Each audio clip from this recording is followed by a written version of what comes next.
ওমর রাদিয়াল্লাহু আনহুর ছোট ছেলে একবার জামা কিনতে চাইলেন, জামা।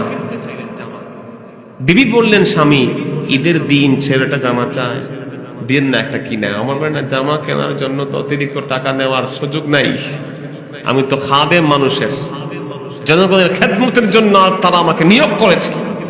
বিবি একটা পরামর্শ দিলেন, তিনি বললেন, এক কাজ করেন, আপনি 1 মাসের অগ্রিম বেতন নিয়ে নেন, আগামী মাসে আমরা যেমনে যেমনে চলবো, আপনি এখান থেকে কিছু টাকা দিয়ে আপনি কি করেন, ছোট ছেলেটাকে একটা জামা কিনে দেন, সে কিন্তু খুব ঝামেলা করবে, ছোট ছেলে তো, ওরে কিন্তু ঈদের দিন থামান যাবে না স্বামী।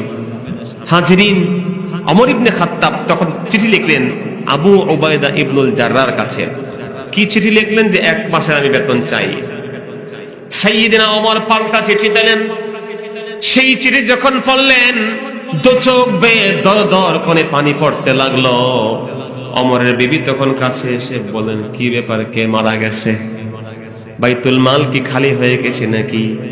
সাইয়্যিদিনা ওমর রাদিয়াল্লাহু আনহু বলেন, বিবি শোনো, কিচ্ছু হয় নাই, বরং এই পৃথিবীর বুকে আমাকে এমন এক শিক্ষা আবু উবাইদা ইবনে জাররাহ দিয়েছে।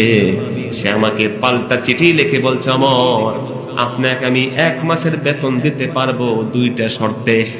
কয়টা শর্ত? There are 2 conditions.